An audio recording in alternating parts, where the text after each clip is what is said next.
സംസ്ഥാനം കൊടും ചൂടും വരൾച്ചയും നേരിടുന്ന സാഹചര്യത്തിൽ ചീഫ് സെക്രട്ടറി വിളിച്ച അടിയന്തര യോഗം അവസാനിച്ചു.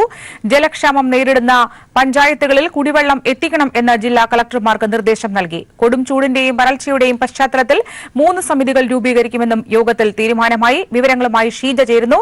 ഷീജ, ഈ സൂര്യാഘാതത്തെ പ്രതിരോധിക്കാൻ എന്തൊക്കെ നടപടിക്രമങ്ങളാണ് ഇന്നത്തെ യോഗത്തിൽ നിർദ്ദേശമായി വന്നത്? എന്തൊക്കെയാണ് മറ്റു വിവരങ്ങൾ? അശ്വതി, പ്രധാനമായും സംസ്ഥാനം കൊടും ചൂടും അതോടൊപ്പം തന്നെ വരൾച്ചയും നേരിടുന്ന സാഹചര്യത്തിലാണ് ഈ രീതിയിൽ ഒരു അടിയന്തര ഉന്നതതല യോഗം സർക്കാർ വിളിച്ചു ചേർത്തത്. ചീഫ് സെക്രട്ടറിയുടെ അധ്യക്ഷതയിൽ ചേർന്ന ഈ യോഗം കൈക്കൊണ്ടിട്ടുള്ള സുപ്രധാന തീരുമാനങ്ങൾ ഇപ്രകാരമാണ്. ഒന്ന്, ഈ ചൂടിന്റെയും വരൾച്ചയുടെയും പശ്ചാത്തലത്തിൽ 3 സമിതികൾ രൂപീകരിക്കാനാണ് തീരുമാനിച്ചിരിക്കുന്നത്. അതിൽ ആദ്യത്തേത് പകർച്ചവ്യാധി പ്രതിരോധനം, അതുമായി ബന്ധപ്പെട്ടുള്ള കാര്യങ്ങൾ പരിശോധിക്കുന്നതായിരിക്കും. രണ്ടാമത്തേത് വന്യമൃഗങ്ങൾ നാട്ടിലിറങ്ങുന്നത്, അത് സംബന്ധിച്ചുള്ള കാര്യങ്ങൾ പരിശോധിക്കാനാണ്. കാരണം ചൂട് കൂടുന്ന പശ്ചാത്തലത്തിൽ കാട്ടിൽ നിന്നും വന്യമൃഗങ്ങൾ വലിയ തോതിൽ നാട്ടിലേക്ക് ഇറങ്ങുന്നു. അത് വലിയ തോതിൽ ഭീതി പരത്തുന്ന ഒരു സാഹചര്യവുമുണ്ട്. ഈ ഒരു സാഹചര്യത്തിലാണ് ഇത്തരത്തിൽ ഒരു സമിതി നിയോഗിക്കുന്നത്. മറ്റൊന്ന്, കുടിവെള്ളത്തിന്റെ ലഭ്യത ഉറപ്പാക്കാൻ വേണ്ടിയാണ്.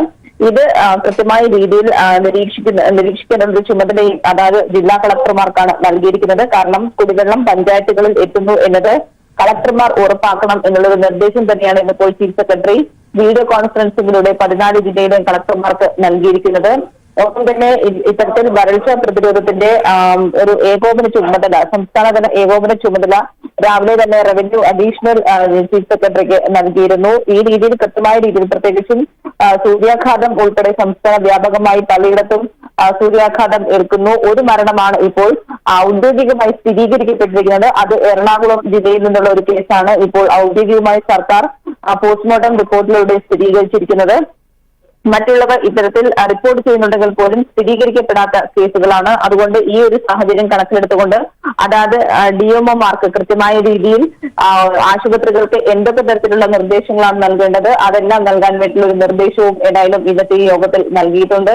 പ്രധാനമായും ഏതായാലും കുടിവെള്ളത്തിന്റെ ലഭ്യത ഉറപ്പാക്കുക, അതോടൊപ്പം തന്നെ പകർച്ചവ്യാധി പ്രതിരോധത്തിൽ ഊന്നിക്കൊണ്ട് കൂടുതൽ പ്രവർത്തനം സജീവമാക്കുക. ഇത് തന്നെയാണ് ഓരോ ജില്ലാ കളക്ടർമാർക്കും ഇന്നത്തെ യോഗത്തിൽ ചീഫ് സെക്രട്ടറി നൽകിയിരിക്കുന്ന നിർദ്ദേശം. സംസ്ഥാനത്ത് ചൂട് ഉയരുന്ന സാഹചര്യത്തിൽ ജനങ്ങൾ അതീവ ജാഗ്രത തുടരണമെന്ന് ആരോഗ്യമന്ത്രി കെ ശൈലജ. ആരോഗ്യവകുപ്പിന്റെ നിർദ്ദേശങ്ങൾ ജനങ്ങൾ കൃത്യമായി പിന്തുടരണമെന്നും കെ ശൈലജ പറഞ്ഞു. സൂര്യാഘാതത്തിന്റെ പശ്ചാത്തലത്തിൽ എല്ലാ ഡിഎംഒമാർക്കും ആശുപത്രികൾക്കും വേണ്ട നിർദ്ദേശം നൽകിയിട്ടുണ്ടെന്നും മന്ത്രി വ്യക്തമാക്കി. ഇത് വളരെ ശ്രദ്ധിക്കേണ്ടതാണ്. ഇപ്പോൾ തന്നെ 200-നടുത്ത ആളുകൾക്ക് സൂര്യാതപം ഉണ്ടായിട്ടുണ്ട് എന്നുള്ളതാണ്. ചിലർക്ക് സൂര്യാഘാതം തന്നെ ഉണ്ടായിട്ടുണ്ട്. ഇതിൻ്റെ ഭാഗമായി ആശുപത്രിയിൽ പ്രവേശിക്കപ്പെടുകയും ചെയ്തിട്ടുണ്ട്. അപ്പോൾ ഈ ചൂട് വർദ്ധിച്ചു വരുമ്പോൾ ആരോഗ്യവകുപ്പ് വലിയ ജാഗ്രതാ നിർദ്ദേശങ്ങൾ നേരത്തെ തന്നെ കൊടുത്തിട്ടുണ്ട്. ഞങ്ങളിവിടെ അത് പ്രത്യേകിച്ച് ആലോചനാ യോഗം ചേരുകയും അതിൻ്റെ ഭാഗമായി എല്ലാ ഡിഎംഒമാർക്കും നിർദ്ദേശം നൽകുകയും ചെയ്തിട്ടുണ്ട്. ഡിഎംഒമാർ ഓരോ ഹോസ്പിറ്റലിലെയും മെഡിക്കൽ ഓഫീസർമാരെ വിളിച്ചു വരുത്തി എങ്ങനെയാണ് ഇതിനെ നേരിടേണ്ടത് എന്ന ഗൈഡ് ലൈൻ കൊടുത്തിട്ടുണ്ട്. IMA പോലുള്ള സംഘടനകളുമായി ബന്ധപ്പെട്ട് സ്വകാര്യ ആശുപത്രികളിലും സൂര്യാതപം ഏറ്റ് വരുന്ന ആളുകളെ ശുശ്രൂഷിക്കുന്നത് എങ്ങനെ എന്നുള്ളതിനെ കുറിച്ച് നല്ല നിർദ്ദേശം നൽകിയിട്ടുണ്ട്. തെരഞ്ഞെടുപ്പ് മുന്നിൽ കണ്ട് ബഹിരാകാശ ശാസ്ത്ര നേട്ടത്തെ രാഷ്ട്രീയ നേട്ടമാക്കി മാറ്റാൻ പ്രധാനമന്ത്രിയുടെ അഭിസംബോധന നാടകം. മിഷൻ ശക്തി എന്ന ഉപഗ്രഹവേദ മിസൈൽ പരീക്ഷണ വിജയം എന്ന മോദി. നേട്ടം കൈവരിക്കുന്ന 4ാമത്തെ രാജ്യമായി ഇന്ത്യ മാറിയെന്നും മോദി. വർഷങ്ങൾക്ക് മുൻപേ ബഹിരാകാശ രംഗത്ത് ഇന്ത്യ കൈവരിച്ച സാങ്കേതിക വിദ്യയാണ് പുതിയ നേട്ടമാക്കി മോദി പ്രഖ്യാപിച്ചത്. 11:30 രാജ്യത്തെ അഭിസംബോധന ചെയ്യുമെന്ന ട്വീറ്റ് നരേന്ദ്രമോദി നടത്തിയത്. 12 മണിക്കുള്ളിൽ നടത്തുമെന്ന് അറിയിച്ച പ്രസംഗം 25 മിനിറ്റോളം വൈകി. ബഹിരാകാശ രംഗത്ത് വൻ നേട്ടമെന്ന അവകാശവാദത്തോടെ ആരംഭിച്ച പ്രസംഗത്തിൽ സാറ്റലൈറ്റ് വേദ മിസൈൽ ഇന്ത്യ പരീക്ഷിച്ചുവെന്ന് മോദി വ്യക്തമാക്കി. മിഷൻ ശക്തി എന്ന് പേരിട്ട പരീക്ഷണത്തിൽ സാറ്റലൈറ്റ് വേദ മിസൈലായ എസാറ്റ് 300 കിലോമീറ്റർ ഉയരത്തിൽ ലോ എർത്ത് ഓർബിറ്റിൽ പ്രവർത്തനത്തിലിരുന്ന ഉപഗ്രഹത്തെ 3 മിനിറ്റ് കൊണ്ട് തകർത്തു. 300 किलोमीटर दूर LEO लो अर्थ ऑर्बिट में एक लाइव सैटेलाइट को मार गिराया है. सिर्फ 3 मिनट में सफलतापूर्वक यह ऑपरेशन पूरा किया गया है. मिशन शक्ति यह अत्यंत कठिन ऑपरेशन था। ജനുവരി 24-ന് ഇന്ത്യ തന്നെ വിക്ഷേപിച്ച മൈക്രോസാറ്റ് 6 എന്ന ഉപഗ്രഹത്തെയാണ് മിസൈൽ തകർത്തത്. എന്നാൽ ഇന്ത്യ 2012-ൽ തന്നെ ആർജിച്ചെടുത്ത സംവിധാനമാണ് മോദി പുതിയതായി അവതരിപ്പിച്ചിരിക്കുന്നത്. DRDOയുടെ തലവൻ 2012-ൽ തന്നെ ഉപഗ്രഹഭേദ മിസൈൽ പരീക്ഷണം നടത്താൻ രാജ്യം തയ്യാറാണെന്ന് വ്യക്തമാക്കി ഇന്ത്യൻ എക്സ്പ്രസ് ദിനപത്രത്തിന് നൽകിയ അഭിമുഖം പുറത്തുവന്നു. എന്നാൽ ഉപഗ്രഹങ്ങൾ ആയുധമായി ഒരു രാജ്യവും ഉപയോഗിച്ചിട്ടില്ലാത്തതിനാൽ തന്നെ അന്ന് പരീക്ഷണത്തിന് അനുമതി നൽകിയില്ല. രാജ്യം തെരഞ്ഞെടുപ്പ് പ്രചാരണത്തിൽ നിൽക്കുന്ന സമയത്ത് ഇത്തരമൊരു പരീക്ഷണം നടത്തി അത് സ്വയം അവതരിപ്പിച്ച് രാഷ്ട്രീയ നേട്ടമുണ്ടാക്കാനാണ് മോദി ശ്രമിച്ചിരിക്കുന്നതെന്ന ആരോപണം ശക്തമാകുന്നു. സാധാരണയായി ഇത്തരം പരീക്ഷണങ്ങൾ DRDO നേരിട്ട് വാർത്താക്കുറിപ്പിലൂടെ അറിയിക്കുകയാണ് പതിവ്. മോദി പതിവ് തെറ്റിച്ച് സ്വയം നേരിട്ടെത്തി പരീക്ഷണത്തെക്കുറിച്ചുള്ള അറിയിപ്പ് രാഷ്ട്രീയ പ്രസംഗമാക്കിയും മാറ്റി. News bureau, Delhi. Shakti missile വിജയകരമായി പരീക്ഷിച്ചുവെന്ന പ്രധാനമന്ത്രി നരേന്ദ്രമോദിയുടെ പ്രഖ്യാപനം തെരഞ്ഞെടുപ്പ് ചട്ട ലംഘനമാണെന്ന് പ്രതിപക്ഷ പാർട്ടികൾ. വിഷയം ചൂണ്ടിക്കാട്ടി CPM general secretary Sitaram Yechury തെരഞ്ഞെടുപ്പ് കമ്മീഷന് കത്തയച്ചു. കമ്മീഷന് പരാതി നൽകുമെന്ന് മമതാ ബാനർജി പ്രതികരിച്ചു. കമ്മീഷന് പരാതി നൽകണമോ എന്ന നിയമവൃത്തങ്ങളുമായി ചർച്ച ചെയ്ത് തീരുമാനിക്കുമെന്ന് കോൺഗ്രസും വ്യക്തമാക്കി. തെരഞ്ഞെടുപ്പ് പെരുമാറ്റച്ചട്ടം നിലവിൽ വന്നതിനു ശേഷം സർക്കാരിന്റെ നേട്ടമായി ശക്തി മിസൈൽ പരീക്ഷണം ഉയർത്തിക്കാട്ടിയ പ്രധാനമന്ത്രി നരേന്ദ്രമോദിക്കെതിരെ പ്രതിപക്ഷ പാർട്ടികൾ ഒന്നടങ്കം രംഗത്ത് വന്നിരിക്കുകയാണ്. സാധാരണഗതിയിൽ രാഷ്ട്രത്തിന്റെ ശാസ്ത്ര പുരോഗതികൾ പ്രഖ്യാപിക്കാറുള്ളത് ഡിഫൻസ് റിസർച്ച് ആൻഡ് ഡെവലപ്മെന്റ് ഓർഗനൈസേഷനാണ്. എന്നാൽ എന്തടിസ്ഥാനത്തിലാണ് പ്രധാനമന്ത്രി നരേന്ദ്രമോദി ഇത്തരമൊരു പ്രഖ്യാപനം നടത്തിയതെന്ന് CPM general secretary Sitaram Yechury ചോദിച്ചു. ഇത് തെരഞ്ഞെടുപ്പ് പെരുമാറ്റച്ചട്ട ലംഘനമാണെന്ന് ചൂണ്ടിക്കാട്ടി CPM തെരഞ്ഞെടുപ്പ് കമ്മീഷന് കത്തയച്ചു. തിടുക്കത്തിൽ ഇത്തരമൊരു പ്രഖ്യാപനം നടത്തുന്നതിന് പിന്നിൽ BJPയുടെ പരാജയ ഭീതിയാണെന്ന് തൃണമൂൽ കോൺഗ്രസ് അധ്യക്ഷയും പശ്ചിമബംഗാൾ മുഖ്യമന്ത്രിയുമായ മമതാ ബാനർജി ട്വിറ്ററിൽ പ്രതികരിച്ചു. തെരഞ്ഞെടുപ്പ് കമ്മീഷന് പരാതി നൽകുമെന്നും അവർ വ്യക്തമാക്കി. പ്രധാനമന്ത്രി നരേന്ദ്രമോദി നടത്തിയ പ്രസംഗം തെരഞ്ഞെടുപ്പ് പെരുമാറ്റച്ചട്ടം ലംഘിച്ചുകൊണ്ടാണോ എന്ന് തെരഞ്ഞെടുപ്പ് കമ്മീഷൻ വ്യക്തമാക്കണമെന്ന് കോൺഗ്രസ് ആവശ്യപ്പെട്ടു. പ്രധാനമന്ത്രിയുടെ പ്രഖ്യാപനത്തിന് മുൻകൂർ അനുമതിയുണ്ടോ എന്ന് പരിശോധിച്ച ശേഷം നിയമവൃത്തങ്ങളുമായി ചർച്ച ചെയ്ത് തീരുമാനമെടുക്കുമെന്ന് കോൺഗ്രസ് വക്താവ് രൺദീപ് സുർജേവാല പ്രതികരിച്ചു.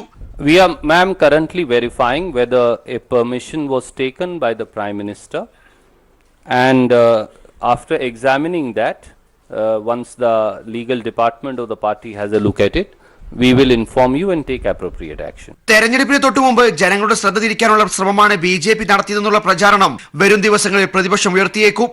News bureau, Delhi. കേരളത്തിന്റെ ചുമതലയുള്ള BJP ജനറൽ സെക്രട്ടറി മുരളീധര റാവുവിനെതിരെ വ്യാജരേഖ ചമച്ചതിനും കൈക്കൂലി വാങ്ങിയതിനും കേസ്. കേന്ദ്രമന്ത്രി നിർമ്മല സീതാരാമന്റെ കള്ള ഒപ്പിട്ട് പണം തട്ടിയെന്ന പരാതിയിൽ കോടതി നിർദ്ദേശപ്രകാരം ഹൈദരാബാദ് പോലീസാണ് കേസെടുത്തത്. മുരളീധര റാവുവിന്റെ സഹായിയടക്കം 8 പേർ കേസിൽ പ്രതികളാണ്. നിയമനം നൽകാം എന്നറിയിച്ച് 2,17,00,000 രൂപ മുരളീധര റാവുവും സഹായികളും പരാതിക്കാരിൽ നിന്നും തട്ടിയെടുത്തു.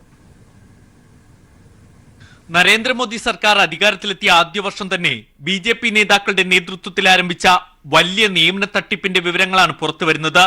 വാണിജ്യ വ്യവസായ വകുപ്പിന് കീഴിലെ ഫാർമസ്യൂട്ടിക്കൽ എക്സ്പോർട്ട് പ്രൊമോഷൻ കൌൺസിലിന്റെ ചെയർമാൻ പദം വാഗ്ദാനം ചെയ്ത് 2.17 കോടി രൂപ BJP ജനറൽ സെക്രട്ടറി മുരളീധർ റാവുവും സംഘവും കൈപ്പറ്റി. ഹൈദരാബാദ് സ്വദേശികളായ T. പ്രവീണ റെഡ്ഡി, ഭാര്യ മഹിബാൽ റെഡ്ഡി എന്നിവരിൽ നിന്നുമാണ് തട്ടിപ്പ് നടത്തി പണം വാങ്ങിയത്. വിശ്വാസത്തിനായി അന്ന് വ്യവസായ വാണിജ്യ വകുപ്പിന്റെ ചുമതലയുള്ള മന്ത്രി നിർമ്മല സീതാരാമനൊപ്പിട്ട നിയമനക്കത്തും കൈമാറി. നിയമനക്കത്തിന്റെ അടിസ്ഥാനത്തിൽ ചുമതലയേൽക്കാൻ എത്തിയപ്പോഴാണ് തട്ടിപ്പ് വ്യക്തമായത്. കത്തിലെ ഒപ്പ് വ്യാജമാണെന്ന് മനസ്സിലായി. പണം തിരികെ ചോദിച്ചതോടെ കേരളത്തിന്റെ ചുമതലയുള്ള ജനറൽ സെക്രട്ടറി മുരളീധർ റാവു പരാതിക്കാരെ ഭീഷണിപ്പെടുത്തി. കേന്ദ്ര സർക്കാരും വിഷയം പൂഴ്ത്തി. 2015 നവംബർ മാസമാണ് സംഭവം നടക്കുന്നത്. മുരളീധർ റാവുവിന്റെ വിശ്വസ്ത സഹായി കൃഷ്ണകിഷോർ, പ്രാദേശിക BJP നേതാക്കളായ മന്ദാറാവ് ചന്ദ്ര റെഡ്ഡി, ചന്ദ്രശേഖർ റെഡ്ഡി, ബാബ, ശ്രീകാന്ത്, G. ശ്രീനിവാസ് എന്നിവരാണ് കേസിലെ മറ്റു പ്രതികൾ. രാഷ്ട്രീയ സമ്മർദ്ദത്തെ തുടർന്ന് പോലീസ് കേസെടുക്കാൻ മടിച്ചതോടെ പരാതിക്കാർ കോടതിയെ സമീപിച്ചു. പരാതിയിൽ പ്രഥമദൃഷ്ട്യാ കഴമ്പുണ്ടെന്ന് കണ്ടതിനെ തുടർന്ന് വിഷയത്തിൽ ഇടപെട്ട കോടതിയുടെ നിർദ്ദേശപ്രകാരം പോലീസ് കേസെടുത്തു. വിശ്വാസവഞ്ചന, തട്ടിപ്പ്, ഗൂഢാലോചന, വ്യാജരേഖ ചമയ്ക്കൽ, ഭീഷണിപ്പെടുത്തൽ തുടങ്ങിയ വകുപ്പുകളാണ് BJP ജനറൽ സെക്രട്ടറിക്കെതിരെ ചുമത്തിയിരിക്കുന്നത്. News bureau, Delhi. കോൺഗ്രസിനെതിരെയുള്ള പരാമർശത്തിൽ നീതി ആയോഗ് ഉപാധ്യക്ഷൻ രാജീവ് കുമാറിന് കേന്ദ്ര തെരഞ്ഞെടുപ്പ് കമ്മീഷൻ നോട്ടീസ് അയച്ചു. അധികാരത്തിൽ വന്നാൽ പാവപ്പെട്ടവർക്ക് അടിസ്ഥാന വേതനം ഉറപ്പാക്കുമെന്ന കോൺഗ്രസിന്റെ പ്രഖ്യാപനം അവസരവാദ രാഷ്ട്രീയമാണെന്ന പ്രതികരണം നടത്തിയതിന്റെ അടിസ്ഥാനത്തിലാണ് നോട്ടീസ് അയച്ചത്. പെരുമാറ്റച്ചട്ട ലംഘനം നടത്തിയെന്നാരോപിച്ച കമ്മീഷൻ രാജീവ് കുമാറിനോട് 2 ദിവസത്തിനകം മറുപടി നൽകണമെന്ന് അറിയിച്ചിട്ടുണ്ട്. നീതി ആയോഗ് കേന്ദ്ര സർക്കാർ സ്ഥാപനമാണെന്നും അതിന്റെ ഉപാധ്യക്ഷ പദവിയിലിരുന്നു കൊണ്ട് പ്രതിപക്ഷ പാർട്ടിയുടെ വാഗ്ദാനങ്ങളെ വിമർശിക്കുന്നത് പെരുമാറ്റച്ചട്ട ലംഘനമാണെന്നും ചൂണ്ടിക്കാട്ടിയാണ് രാജീവ് കുമാറിന് കേന്ദ്ര തെരഞ്ഞെടുപ്പ് കമ്മീഷൻ നോട്ടീസ് അയച്ചിരിക്കുന്നത്. 1971 ഗരീബി ഹട്ടാവോ, 2008 ഒരു റാങ്ക് ഒരു പെൻഷൻ, 2013 ഭക്ഷ്യസുരക്ഷാ പദ്ധതി എന്നിങ്ങനെ പല പദ്ധതികളും കോൺഗ്രസ് പ്രഖ്യാപിച്ചിട്ടുണ്ട്. എന്നാൽ ഒന്നും നടപ്പിലാക്കാതിരുന്ന കോൺഗ്രസ് വീണ്ടും അതുപോലെയുള്ള പ്രഖ്യാപനവുമായി വന്നിരിക്കുകയാണെന്നായിരുന്നു രാജീവ് കുമാറിന്റെ ആദ്യ ട്വീറ്റ്. GDP-യുടെ 2% ബഡ്ജറ്റിന്റെ 13% കോൺഗ്രസ് പ്രഖ്യാപിച്ച പദ്ധതിക്കായി മാറ്റിവെക്കേണ്ടി വരുമെന്നും അങ്ങനെ വന്നാൽ മറ്റാവശ്യങ്ങൾക്ക് പണം കണ്ടെത്താൻ കഴിയില്ലെന്നുമായിരുന്നു രണ്ടാമതായി രാജീവ് കുമാർ ട്വീറ്റ് ചെയ്തത്. രാജ്യത്തെ 20% വരുന്ന ജനങ്ങൾക്ക് ഗുണകരമാകുമെന്ന് അവകാശപ്പെട്ടുകൊണ്ടാണ് അടിസ്ഥാന വേതനം നൽകുന്ന പദ്ധതി നടപ്പിലാക്കുമെന്ന് കോൺഗ്രസ് അധ്യക്ഷൻ രാഹുൽ ഗാന്ധി വ്യക്തമാക്കിയത്. ഇക്കാര്യത്തിൽ 2 ദിവസത്തിനകം വിശദീകരണം വേണമെന്നും നോട്ടീസിൽ വ്യക്തമാക്കിയിട്ടുണ്ട്. News bureau, Delhi. ലോക്സഭാ തെരഞ്ഞെടുപ്പിൽ രാഹുൽ ഗാന്ധി 2 മണ്ഡലത്തിൽ മത്സരിക്കുന്നതിൽ അനിശ്ചിതത്വം 5ാം ദിവസവും തുടരുന്നു. മത്സരിക്കാൻ വയനാടും കർണാടകവും പരിഗണനയിലുണ്ടെന്നാണ് ദേശീയ നേതാക്കൾ നൽകുന്ന സൂചന.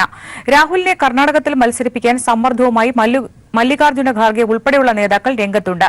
ഇന്ന് അനുകൂല തീരുമാനം ഉണ്ടാകും എന്ന പ്രതീക്ഷയിലാണ് കേരളത്തിലെ നേതാക്കൾ. കോൺഗ്രസ് അധ്യക്ഷൻ രാഹുൽ ഗാന്ധിയുടെ 2ാം മണ്ഡലം സംബന്ധിച്ചുള്ള തീരുമാനം കുഴഞ്ഞുമറിയുന്നതോടെ കടുത്ത പ്രതിസന്ധിയിലാണ് കേരളത്തിലെ കോൺഗ്രസ് നേതാക്കൾ. അമിത ആത്മവിശ്വാസത്താൽ രാഹുൽ മത്സരിക്കാനെത്തുമെന്ന പ്രചരണം നടത്തിയത് തിരിച്ചടിയാകുമെന്ന ആശങ്ക നേതാക്കളിൽ പ്രകടമാണ്. എന്നാൽ പ്രഖ്യാപനം നീളുന്നതിൽ ആശങ്ക അറിയിക്കുകയും നാമനിർദ്ദേശ പത്രിക സമർപ്പണത്തിനുള്ള സമയം ആരംഭിക്കുകയും ചെയ്തതിനാൽ തീരുമാനം ഇന്നുണ്ടാകുമെന്നാണ് നേതാക്കളുടെ പ്രതീക്ഷ. പക്ഷേ 2ാം മണ്ഡലത്തിൽ മത്സരിക്കണമോ എങ്കിൽ എവിടെ എന്നും രാഹുൽ തീരുമാനിക്കാനിരിക്കുന്നതേയുള്ളൂ.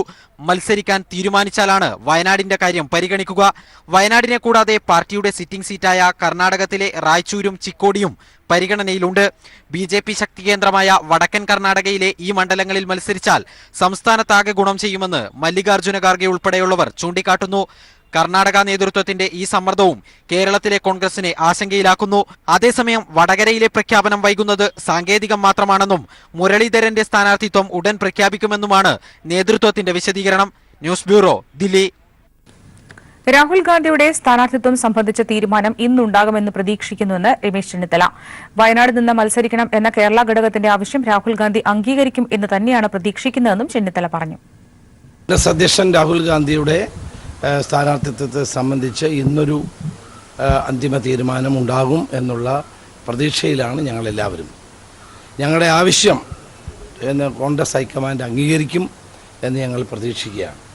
അത് തീർച്ചയായിട്ടും തെക്കേന്ത്യ സംസ്ഥാനങ്ങളിൽ പ്രത്യേകിച്ച് കേരളത്തിലും വലിയ തോതിലുള്ള ഒരു മുന്നേറ്റത്തിന് വഴിതെളിക്കും എന്നുള്ളതാണ് ഞങ്ങളുടെ വിലയിരുത്തൽ. PC ജോർജിന്റെ ജനപക്ഷം NDAയിലേക്കെന്ന സൂചന. NDAയിൽ ചേരുന്നത് സംബന്ധിച്ച് PC ജോർജ് BJP കേന്ദ്ര സംസ്ഥാന നേതാക്കളുമായി ചർച്ച നടത്തി. മുന്നണി പ്രവേശം സംബന്ധിച്ച് വിവിധ പാർട്ടികളുമായി ചർച്ച ചെയ്യാൻ കഴിഞ്ഞ ദിവസം ചേർന്ന ജനപക്ഷം സംസ്ഥാന കമ്മിറ്റി PC ജോർജിനെ ചുമതലപ്പെടുത്തിയിരുന്നു. അതേസമയം ഇക്കാര്യത്തിൽ പ്രതികരിക്കാൻ PC ജോർജ് തയ്യാറായിട്ടില്ല. മുന്നണി പ്രവേശനത്തിന്റെ ഭാഗമായിട്ടാണ് പത്തനംതിട്ടയിൽ മത്സരിക്കുന്നതിൽ നിന്ന് പിന്മാറിയതെന്നും സൂചനയുണ്ട്. നടിയെ ആക്രമിച്ച കേസിൽ CBI അന്വേഷണം ആവശ്യപ്പെട്ട് ദിലീപ് വീണ്ടും ഹൈക്കോടതിയെ സമീപിച്ചു. CBI അന്വേഷണം എന്ന ദിലീപിന്റെ ആവശ്യം നേരത്തെ സിംഗിൾ ബെഞ്ച് തള്ളിയിരുന്നു. ഇത് ചോദ്യം ചെയ്താണ് ദിലീപ് ഹൈക്കോടതിയിൽ അപ്പീൽ നൽകിയത്. അപ്പീൽ തീരുമാനമാകും വരെ വിചാരണ നിർത്തിവെക്കണം എന്നും ദിലീപ് ആവശ്യപ്പെടുന്നുണ്ട്. CBI അന്വേഷണം ആവശ്യപ്പെട്ട 2ാം തവണയാണ് കേസിലെ പ്രതിയായ ദിലീപ് ഹൈക്കോടതിയെ സമീപിച്ചിരിക്കുന്നത്. നേരത്തെ സിംഗിൾ ബെഞ്ച് ദിലീപിന്റെ ഈ ആവശ്യം തള്ളിയിരുന്നു. ഏത് ഏജൻസി അന്വേഷിക്കണമെന്ന് പ്രതിക്ക് ആവശ്യപ്പെടാനാകില്ലെന്ന് വ്യക്തമാക്കിയാണ് സിംഗിൾ ബെഞ്ച് നേരത്തെ ഹർജി തള്ളിയത്. എന്നാൽ മുഴുവൻ വസ്തുതകളും പരിഗണിക്കാതെയായിരുന്നു സിംഗിൾ ബെഞ്ചിന്റെ നടപടിയെന്നാണ് അപ്പീലിൽ ദിലീപ് ചൂണ്ടിക്കാട്ടുന്നത്. കൂടാതെ അപ്പീലിൽ തീരുമാനമാകും വരെ വിചാരണ നിർത്തിവെക്കണമെന്നും ദിലീപ് ആവശ്യപ്പെടുന്നു. നടിയെ ആക്രമിച്ച കേസിൽ വിചാരണ തുടങ്ങുന്നതിന്റെ ഭാഗമായി വനിതാ ജഡ്ജി ഉൾപ്പെട്ട കൊച്ചിയിലെ പ്രത്യേക CBI കോടതി ഏപ്രിൽ 5-ന് കേസ് പരിഗണിക്കാനിരിക്കെയാണ് ദിലീപിന്റെ പുതിയ നീക്കം. ദിലീപ് ഉൾപ്പെടെ മുഴുവൻ പ്രതികളോടും അന്ന് ഹാജരാകാനും കോടതി നിർദ്ദേശിച്ചിരുന്നു. കൂടാതെ 6 മാസത്തിനകം കേസിൽ വിചാരണ പൂർത്തിയാക്കണമെന്നും ഹൈക്കോടതി നേരത്തെ നിർദ്ദേശിച്ചിരുന്നു. ഇതിനിടെ ദിലീപ് CBI അന്വേഷണ ആവശ്യവുമായി വീണ്ടും ഹൈക്കോടതിയെ സമീപിച്ചതിന് പിന്നിൽ വിചാരണ വൈകിപ്പിക്കുക എന്ന ലക്ഷ്യമാണെന്നും വിമർശനമുയർന്നിട്ടുണ്ട്. News bureau, Kochi. വടകര ഓർക്കാട്ടേരിയിൽ CPM പ്രവർത്തകന്റെ വീട് ആക്രമിച്ച കേസിൽ 10 RMP പ്രവർത്തകർ കുറ്റക്കാരെന്ന് കോടതി. പ്രതികൾക്ക് 3 വർഷം തടവും 3 ലക്ഷം രൂപ പിഴയും കോടതി ശിക്ഷ വിധിച്ചു. വടകര അസിസ്റ്റന്റ് സെഷൻസ് കോടതിയാണ് ശിക്ഷ വിധിച്ചത്. CPM ലോക്കൽ കമ്മിറ്റി അംഗമായിരുന്ന PK ബാലന്റെ വീട് ആക്രമിച്ച് തീവെച്ച് നശിപ്പിച്ച സംഭവത്തിലാണ് കോടതിയുടെ വിധി. RMP ലോക്കൽ കമ്മിറ്റി അംഗം ദാമോദരൻ ഉൾപ്പെടെ 10 പേരെയാണ് കോടതി ശിക്ഷിച്ചത്. 2012-ലാണ് കേസിനാസ്പദമായ സംഭവം. അന്തരിച്ച എഴുത്തുകാരി അഷിതയുടെ മൃതദേഹം പൊതുദർശനത്തിന് ശേഷം വീട്ടുവളപ്പിൽ സംസ്കരിച്ചു. ലിംഗസമത്വത്തിനു വേണ്ടി കഥകൾ ഉപയോഗിച്ച എഴുത്തുകാരിയായിരുന്നു അഷിതയെന്ന് മുഖ്യമന്ത്രി പിണറായി വിജയൻ അനുസ്മരിച്ചു. സ്ത്രീകൾക്ക് നേരെ പൊതുയിടങ്ങളിൽ നടക്കുന്ന അക്രമങ്ങളെ അഷിത കഥകളിലൂടെ പ്രതിരോധിക്കാൻ ശ്രമിച്ചെന്നും വായനക്കാരുടെ മനസ്സിനെ തൊട്ട കഥാകാരിയായിരുന്നു അഷിതയെന്നും മുഖ്യമന്ത്രി അനുശോചന സന്ദേശത്തിൽ പറഞ്ഞു. ആധുനിക ജീവിതത്തിൽ സംഘർഷത്തിന്റെ നെരിപ്പോടായി മാറുന്ന സ്ത്രീത്വത്തിന്റെ വിങ്ങിപ്പൊട്ടലുകളായിരുന്നു അഷിതയുടെ കഥകൾ. സമൂഹത്തെക്കുറിച്ചുള്ള ധാരണകളും അവരുടെ കഥകളിൽ നിഴലിച്ചു. പ്രിയ എഴുത്തുകാരി വിട പറയുമ്പോൾ ആ തൂലികയിൽ നിന്ന് കുടഞ്ഞ അക്ഷരങ്ങൾക്ക് മരണമില്ല. അവസാനിക്കരുതെന്ന് വ്യർത്ഥമായി ആഗ്രഹിക്കുമ്പോഴും അവസാനിക്കുന്നവയാണ് എഴുത്തുകാരിയായ അഷിതയുടെ രചനകൾ മുഴുവനും. 2-3 പേജുകളിലെ ഇതിഹാസങ്ങൾ കാഴ്ചയുടെ മോഹവലയത്തിൽ നിന്ന് പുറത്തുവരാനാകാതെ വിങ്ങുമ്പോഴേക്കും നഷ്ടപ്പെടുന്ന കാഴ്ചകൾ. മനസ്സിലുടക്കിയ അഷിത കഥകൾ വീണ്ടും വീണ്ടും വായിച്ചാൽ പൂർണ്ണമായും പിടിതരാതെ വഴുകിപ്പോകുന്ന അവസ്ഥാന്തരങ്ങൾ. അപൂർണതയുടെ പറഞ്ഞു തീരാത്ത വിങ്ങലിന്റെ പറയാനാഗ്രഹിച്ചതും പറയാനാകാത്തതിന്റെ വിങ്ങലും വിറയലും, പ്രണയത്തിലെ വ്യക്തിയെന്നതിനപ്പുറം പ്രണയം തന്നെയായി പോകുന്ന തന്മയീഭാവവുമെല്ലാം ആഷിതയുടെ രചനകളിൽ മാത്രം എന്നും നിറഞ്ഞു നിന്നിരുന്നു. മലയാളത്തിലെ മനഃശാസ്ത്രജ്ഞയായ എഴുത്തുകാരി എന്നുകൂടി ആഷിതയെ വിശേഷിപ്പിക്കാം. 1-2 കഥാപാത്രങ്ങളെ അണിനിരത്തി ഒരു കൂടിക്കാഴ്ചയോ ഒരു തവണത്തെ സംഭാഷണമോ മാത്രമായിരിക്കും പ്രമേയമെന്നതും തൂലികയിലെ ശ്രദ്ധേയത്വം വരച്ചു കാട്ടുന്നു. തൃശൂർ ജില്ലയിലെ പഴയന്നൂരിലായിരുന്നു അഷിത എന്ന എഴുത്തുകാരിയുടെ ജനനം. ഡൽഹി, ബോംബെ എന്നിവിടങ്ങളിൽ സ്കൂൾ വിദ്യാഭ്യാസവും നേടി. എറണാകുളം മഹാരാജാസ് കോളേജിൽ നിന്നും ഇംഗ്ലീഷിൽ ബിരുദാനന്തര ബിരുദവും സ്വന്തമാക്കി. എഴുത്തിലേക്ക് തിരിയുമ്പോഴും അഷിതയുടെ അസാധാരണമായ പ്രവേശനത്തിന് യാഥാസ്ഥിതിക കുടുംബത്തിൽ നിന്ന് പോലും കടുത്ത എതിർപ്പുണ്ടായിരുന്നു. ഇതെല്ലാം അവഗണിച്ച് എഴുത്തിന്റെ ലോകം മാത്രം സ്വന്തമാക്കിയ അഷിത അപൂർണ വിരാമങ്ങൾ, അഷിതയുടെ കഥകൾ, മഴമേഘങ്ങൾ, ഒരു സ്ത്രീയും പറയാത്തത്, നിലാവിന്റെ നാട്ടിൽ, ശിവസേന സഹവർത്തനം, മയിൽപ്പീലി സ്പർശം, ഭൂമി പറഞ്ഞ കഥകൾ തുടങ്ങി ഒട്ടേറെ രചനകൾ എഴുത്തിന്റെ ലോകത്തേക്ക് സമ്മാനിക്കുകയും ചെയ്തു. Edasseri award, Ankanam award, Thoppil Ravi foundation award, Lalithambika Antharjanam സ്മാരക സമിതിയുടെ യുവസാഹിത്യകാരിക്കുള്ള അവാർഡ് തുടങ്ങി ധാരാളം അവാർഡുകൾ അഷിതയുടെ തൂലികയ്ക്ക് ലഭിച്ചിട്ടുണ്ട്. രചനകളിൽ കൂടുതലും ശക്തവും വ്യക്തവുമായി പെണ്ണിടങ്ങൾക്ക് വേണ്ടി വാദിച്ച അഷിത ആ തൂലികയിൽ നിന്ന് കുടഞ്ഞ അക്ഷരങ്ങൾക്ക് ഒരിക്കലും അന്ത്യവുമില്ല. അതിനെയും ഉറക്കെ ഉച്ചത്തിൽ ശരവേഗത്തിൽ തൊടുത്ത സായകം പോലെ ചോദ്യങ്ങൾ ചോദിച്ചുകൊണ്ടേയിരിക്കും. വിട പ്രിയ എഴുത്തുകാരി. Cultural desk. വരുന്ന പൊതുതെരഞ്ഞെടുപ്പിലെ സ്ഥാനാർത്ഥികളുടെ നാമനിർദ്ദേശ പത്രിക നാളെ മുതൽ നൽകാം. 3ാം-ഘട്ട തെരഞ്ഞെടുപ്പ് നടക്കുന്ന കേരളത്തിലെ 20 ലോക്സഭാ മണ്ഡലങ്ങളിലേക്കുള്ള സ്ഥാനാർത്ഥികളുടെ നാമനിർദ്ദേശ പത്രിക സമർപ്പിക്കാനുള്ള അവസാന തീയതി ഏപ്രിൽ 4 പത്രികകളുടെ സൂക്ഷ്മ പരിശോധന ഏപ്രിൽ 5 പത്രിക പിൻവലിക്കാനുള്ള അവസാന തീയതി ഏപ്രിൽ 8 ഏപ്രിൽ 23 വോട്ടെടുപ്പും മെയ് 23 തെരഞ്ഞെടുപ്പ് ഫലവും പുറത്തുവരും. ഏപ്രിൽ 27 പൊതുതെരഞ്ഞെടുപ്പിന്റെ നടപടിക്രമങ്ങൾ പൂർണ്ണമാകും. കോൺഗ്രസ് കേരള കോൺഗ്രസ് തർക്കം താഴെത്തട്ടിൽ രൂക്ഷം. ജോസ് കെ മാണി എംപിയെ തടഞ്ഞ പിറവത്തെ യൂത്ത് കോൺഗ്രസ് നേതാവിനെതിരെ നടപടി. കേരള കോൺഗ്രസിന്റെ സമ്മർദ്ദത്തിന് വഴങ്ങി തർക്കം പരിഹരിക്കാൻ ഉമ്മൻചാണ്ടി രംഗത്ത്. കേരള കോൺഗ്രസിന്റെ സമ്മർദ്ദത്തിന് വഴങ്ങുന്ന കോൺഗ്രസ് നേതൃത്വത്തിനെതിരെയും പ്രതിഷേധം. കോട്ടയം ലോക്സഭാ മണ്ഡലത്തിലെ സ്ഥാനാർത്ഥി നിർണയത്തിന് ശേഷവും കോൺഗ്രസ് കേരള കോൺഗ്രസ് തർക്കങ്ങൾ രൂക്ഷമാണ്. പിറവത്തെത്തിയ ജോസ് കെ മാണിയെ തടഞ്ഞ് പ്രതിഷേധിച്ച യൂത്ത് കോൺഗ്രസ് നിയോജക മണ്ഡലം പ്രസിഡന്റ് അരുൺ കല്ലറയ്ക്കലിനെ ഒടുവിൽ കേരള കോൺഗ്രസിന്റെ സമ്മർദ്ദത്തിന് വഴങ്ങി കോൺഗ്രസ് നേതൃത്വം ചുമതലയിൽ നിന്ന് നീക്കി. കേരള കോൺഗ്രസിന്റെ സമ്മർദ്ദത്തിന് വഴങ്ങുന്ന കോൺഗ്രസ് നേതൃത്വത്തിനെതിരെയും പ്രതിഷേധം ശക്തമാണ്. അതൊക്കെ കോൺഗ്രസിന്റെ ആഭ്യന്തര കാര്യമാണെന്നായിരുന്നു ജോസ് കെ മാണിയുടെ പ്രതികരണം. അവരുടെ ആഭ്യന്തര കാര്യം, പ്രാദേശികമായ ചെറിയ സ്ഥലങ്ങളിലൊക്കെ ചിലതൊക്കെ ഇങ്ങനെ എപ്പോഴും തെരഞ്ഞെടുപ്പുകൾ വരും, അതൊന്നും മൈൻഡ് ചെയ്യേണ്ട കാര്യമില്ല. കേരള കോൺഗ്രസിനോടുള്ള തർക്കം മാത്രമല്ല, എയും ഐയും തമ്മിലുള്ള ഗ്രൂപ്പ് പോരും UDFന് വലിയ തലവേദനയാണ്. ആന്ധ്രയിലെ ചുമതലയുള്ള AICC ജനറൽ സെക്രട്ടറി ഉമ്മൻചാണ്ടി കോട്ടയത്ത് ക്യാമ്പ് ചെയ്ത് ബഹുഭൂരിപക്ഷം നിയോജക മണ്ഡലങ്ങളിലെയും കോൺഗ്രസ് നേതാക്കളെ നേരിൽ കണ്ടു. തർക്കങ്ങളിൽ നിന്ന് അകന്നു നിൽക്കാൻ ശ്രമിക്കണമെന്ന നിർദ്ദേശം നൽകി. TP Prashanth, news bureau, Kottayam. ബീഹാറിലെ ബെഗുസറായ് മണ്ഡലത്തിൽ നിന്ന് പിന്മാറാനൊരുങ്ങി കേന്ദ്രമന്ത്രി ഗിരിരാജ് സിംഗ്. വിദ്യാർത്ഥി നേതാവ് കനയ്യകുമാറിനെതിരെ ബെഗുസറായിൽ തന്നെ സ്ഥാനാർത്ഥിയാക്കിയതിലുള്ള അതൃപ്തി അദ്ദേഹം കേന്ദ്ര നേതൃത്വത്തെ വീണ്ടും അറിയിച്ചു. സമുദായ വോട്ടുകൾ തനിക്ക് ലഭിക്കില്ലെന്നുകൂടി ഉറപ്പായതോടെ പിന്മാറാൻ ഒരുങ്ങുകയാണ് ഗിരിരാജ് സിംഗ്. ഗിരിരാജ് സിംഗിന്റെ സിറ്റിംഗ് സീറ്റായ നവാഡയ്ക്ക് പകരമായാണ് ബെഗുസരായ് മണ്ഡലം പാർട്ടി അദ്ദേഹത്തിന് നൽകിയത്. NDA സീറ്റ് വിഭജനത്തിൽ സഖ്യകക്ഷിയായ LJPക്ക് നവാഡ വിട്ടു നൽകുകയും അവിടെ ചന്ദൻ കുമാർ സ്ഥാനാർത്ഥിയാവുകയും ചെയ്തു. മറുവശത്ത് മഹാസഖ്യം ബീഹാറിൽ CPIക്ക് സീറ്റ് നൽകിയിരുന്നില്ല. പകരം ബെഗുസരായ് മണ്ഡലം ലാലു പ്രസാദ് യാദവിന്റെ RJD എടുക്കുകയും തൻവീർ ഹസനെ മത്സരിപ്പിക്കാൻ തീരുമാനിക്കുകയും ചെയ്തു. ഭൂമിഹാർ മുസ്ലിം വോട്ടുകൾ കാര്യമായുള്ള മണ്ഡലത്തിൽ നിന്ന് ഭൂമിഹാറുകാരനായ ഗിരിരാജ് സിംഗ് മത്സരിച്ചാൽ വിജയിക്കുമെന്നായിരുന്നു BJPയുടെ കണക്കുകൂട്ടൽ. എന്നാൽ ബീഹാറിൽ മഹാസഖ്യത്തിന് പുറത്തുനിന്ന് മത്സരിക്കാൻ CPI തീരുമാനിക്കുകയും കന്നയ്യകുമാറിനെ സ്ഥാനാർത്ഥിയാക്കുകയും ചെയ്തു. ഭൂമിഹാർ വിഭാഗത്തിൽ നിന്നുള്ള കന്നയ്യകുമാറും മത്സരരംഗത്ത് വന്നതോടെ ഭൂമിഹാർ വോട്ടുകൾ ഭിന്നിക്കുമെന്നുറപ്പായി. ഇതോടെയാണ് ഗിരിരാജ് സിംഗ് ബെഗുസരായിൽ മത്സരിക്കുന്നതിലെ അതൃപ്തി നേതൃത്വത്തെ അറിയിച്ചത്.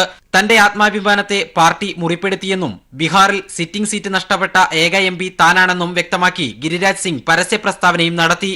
ദേശീയ അധ്യക്ഷൻ അമിത്ഷായുമായി കൂടിക്കാഴ്ച നടത്തിയ ശേഷമാകും മണ്ഡലം മാറുന്ന കാര്യത്തിൽ അദ്ദേഹം അന്തിമ തീരുമാനമെടുക്കുക.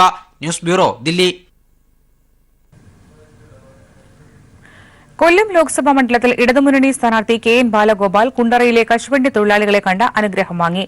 UDF സ്ഥാനാർത്ഥി NK പ്രേമചന്ദ്രൻ ചടയമംഗലത്ത് പ്രചരണം നടത്തി. BJP സ്ഥാനാർത്ഥി KV Sabu election committee office ഉദ്ഘാടനത്തിൽ പങ്കെടുത്തു. കശുവണ്ടി തൊഴിലാളികളുടെ പിന്തുണ തേടിയ ഇടതുമുന്നണി സ്ഥാനാർത്ഥി KN ബാലഗോപാലിന് ഐശ്വര്യത്തിന്റെ കണിക്കൊന്ന നൽകിയാണ് തൊഴിലാളികൾ സ്വീകരിച്ചത്. കശുവണ്ടി ഫാക്ടറികൾ തുറന്നതിന്റെ സന്തോഷത്തിലായിരുന്നു തൊഴിലാളികൾ. തൊഴിലാളികളുടെ ഭാഗമായി താൻ എന്നും ഒപ്പമുണ്ടാകുമെന്ന് സ്ഥാനാർത്ഥി ഉറപ്പു നൽകി. കശുവണ്ടി മേഖലയിൽ ഉൾപ്പെടെ നമുക്ക് ഇത്രയേറെ ആളുകൾ പണിയെടുക്കുന്ന, സ്ത്രീകൾ ഇത്രയും കൂടുതൽ പണിയെടുക്കുന്ന ഒരു മേഖലയില്ല. ആ മേഖലയ്ക്ക് കേന്ദ്ര ഗവൺമെന്റിന് തന്നെ പല പദ്ധതി അനുസരിച്ചും ചില കാര്യങ്ങൾ കൊടുക്കാമെന്ന് പലതവണ നമ്മൾ ആവശ്യപ്പെട്ടിട്ടും അതൊക്കെ ഗൗരവത്തോടു കൂടി കാണാതിരിക്കുന്നതാണ് കേന്ദ്ര ഗവൺമെന്റ് നയം. ഇവിടെ പെൻഷന്റെ കാര്യം പറഞ്ഞു. 10 വർഷം നേരത്തെ ജോലി ഉണ്ടായിരുന്നെങ്കിൽ PF പെൻഷൻ കിട്ടുമായിരുന്നു. ഇപ്പോൾ അത് 3650 ദിവസമാക്കി. എന്ന് പറഞ്ഞാൽ 30 വർഷം വരെ വേണം ആ ജോലി കിട്ടണമെങ്കിൽ. കശുവണ്ടി തൊഴിലാളികൾക്ക് പാരപണിയുന്നവർ നമുക്ക് വേണോ എന്ന് എതിർ സ്ഥാനാർത്ഥികളെ പേരെടുത്തു പറയാതെ മന്ത്രി മേഴ്സിക്കുട്ടിയമ്മയുടെ ചോദ്യത്തിന് വേണ്ടെന്ന് തൊഴിലാളികളുടെ മറുപടിയും വന്നു. നമ്മുടെ ഗവൺമെന്റിനെ സഹായിക്കുന്ന ഒരു പ്രതിനിധി പാർലമെന്റിൽ വരണം. നമുക്കിട്ട് പാര വയ്ക്കുന്ന ആള് പാർലമെന്റിൽ പോയാൽ നമുക്ക് ഇതൊന്നും തരാൻ പറ്റില്ല. UDF സ്ഥാനാർത്ഥി NK പ്രേമചന്ദ്രൻ ചടയമംഗലത്തും BJP സ്ഥാനാർത്ഥി KV സാബു കൊല്ലത്തും പ്രചരണം നടത്തി. BJP കേന്ദ്ര ഇലക്ഷൻ കമ്മിറ്റി ഓഫീസർ കേശവദേവ് ഉദ്ഘാടനം ചെയ്തു. ന്യൂസ് ബ്യൂറോ, കൊല്ലം.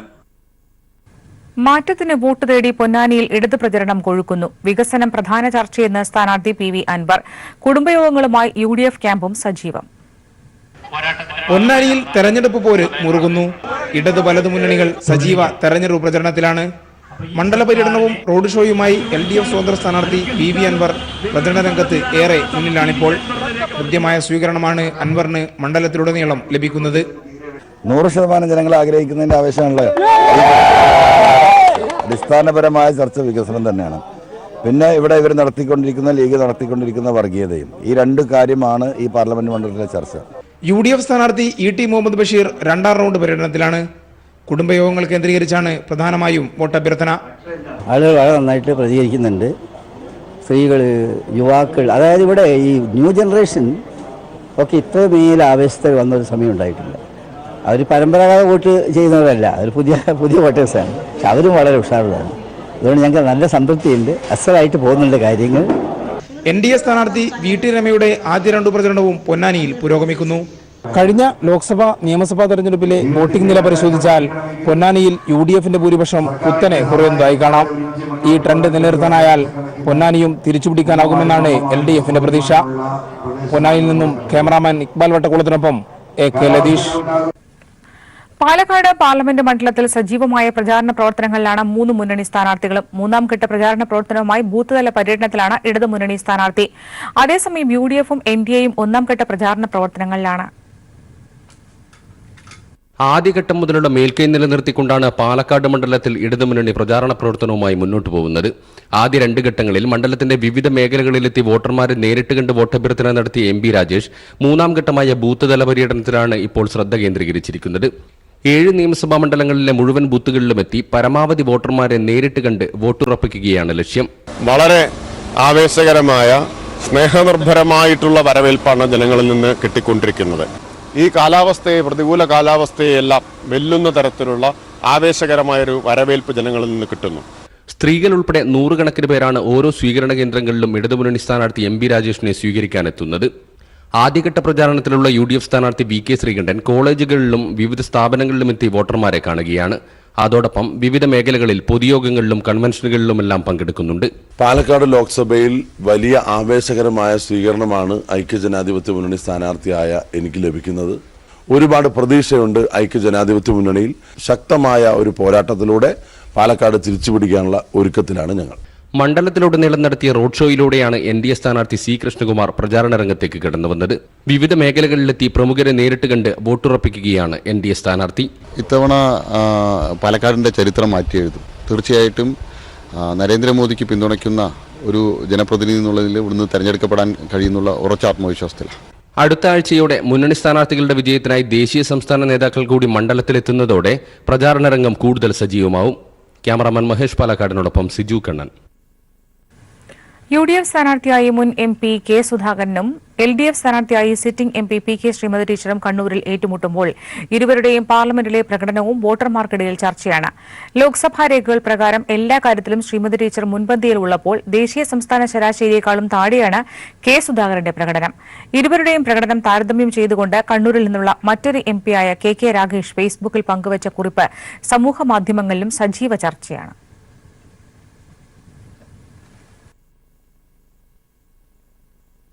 കണ്ണൂർ ലോക്സഭാ മണ്ഡലത്തിൽ PK ശ്രീമതി ടീച്ചർ MPയും മുൻ MP കെ സുധാകരനും തമ്മിലാണ് മത്സരം. ആരാണ് ഇതിൽ മികച്ച MP എന്ന ചോദ്യത്തിനുള്ള ഉത്തരമാണ് കണ്ണൂരിൽ നിന്നുള്ള മറ്റൊരു MP ആയ KK രാഗേഷ് വരച്ചുകാട്ടുന്നത്. ലോക്സഭയിലെ പ്രവർത്തനങ്ങൾ വീക്ഷിച്ചതിന്റെയും പാർലമെന്റ് രേഖകളുടെയും അടിസ്ഥാനത്തിലാണ് KK രാഗേഷിന്റെ വിലയിരുത്തൽ. 511 ചോദ്യങ്ങളാണ് ശ്രീമതി ടീച്ചർ സഭയിൽ 5 വർഷത്തിനിടെ ചോദിച്ചത്. സംസ്ഥാന ദേശീയ ശരാശരിയേക്കാൾ വളരെ കൂടുതലാണിതെന്ന് KK രാഗേഷ് ചൂണ്ടിക്കാട്ടുന്നു.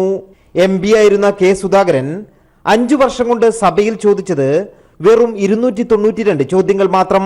മറ്റു കാര്യങ്ങളിലുള്ള താരതമ്യം ഇങ്ങനെ: 167 ലോക്സഭാ ഡിബേറ്റുകളിൽ ശ്രീമതി ടീച്ചർ പങ്കെടുത്തപ്പോൾ കെ സുധാകരൻ പങ്കെടുത്തത് കേവലം 14 ഡിബേറ്റുകളിൽ മാത്രം. സഭയിലെ ഹാജർ നില ശ്രീമതി ടീച്ചറുടേത് 77%, കെ സുധാകരൻ 66%. 5 വർഷം കൊണ്ട് 2103 കോടി രൂപയുടെ വികസനം മണ്ഡലത്തിൽ കൊണ്ടുവരാൻ കഴിഞ്ഞത് PK ശ്രീമതി ടീച്ചറുടെ വലിയ നേട്ടമാണെന്നും KK രാഗേഷ് ചൂണ്ടിക്കാട്ടുന്നു. ജനപ്രതിനിധി എന്ന രീതിയിലുള്ള മറ്റു പ്രവർത്തനങ്ങൾ പരിശോധിച്ചാലും ടീച്ചർക്ക് ഡിസ്റ്റിങ്ഷൻ തന്നെയെന്ന് രാജ്യസഭ MP ആയ KK രാഗേഷ് തെളിവുകൾ നിരത്തി സമർത്ഥിക്കുന്നു. KK രാഗേഷ് ഫേസ്ബുക്കിൽ പങ്കുവച്ച കുറിപ്പ് സമൂഹ മാധ്യമങ്ങളിൽ വൈറലായിരിക്കുകയാണ്. News bureau, Kannur. ഇടത് സ്ഥാനാർത്ഥികളുടെ പ്രചാരണത്തിനായി ഛായാചിത്രങ്ങൾ തീർക്കുകയാണ് കുമളി സ്വദേശി അബ്ദുൾ റസാഖ്. 20 സ്ഥാനാർത്ഥികളുടെയും ചിത്രങ്ങൾ തീർത്തതിൽ ഇടുക്കിയിലെ സ്ഥാനാർത്ഥിയുടെ ചിത്രമാണ് അധികവും. കോട്ടയം മണ്ഡലത്തിലെ സ്ഥാനാർത്ഥി VN വാസവൻ, എറണാകുളത്തെ P രാജീവ്, വടകരയിൽ മത്സരിക്കുന്ന P ജയരാജൻ തുടങ്ങി 20 മണ്ഡലങ്ങളിലെയും ഇടത് സ്ഥാനാർത്ഥികൾ റസാഖിന്റെ ക്യാൻവാസിൽ നിറഞ്ഞു നിൽക്കുന്നു. ഇടുക്കിയിലെ സ്ഥാനാർത്ഥി അഡ്വക്കേറ്റ് ജോയ്സ് ജോർജിന്റെ ചിത്രങ്ങളാണ് വരച്ചതിൽ ഏറെയും. ജോയ്സിന്റെ പ്രചാരണത്തിലെ ഓരോ ദിവസത്തെയും പ്രധാന കാഴ്ചകളാണ് ചിത്രീകരിക്കുന്നത്. ചിത്രങ്ങൾ നവമാധ്യമങ്ങളിൽ പങ്കുവയ്ക്കും.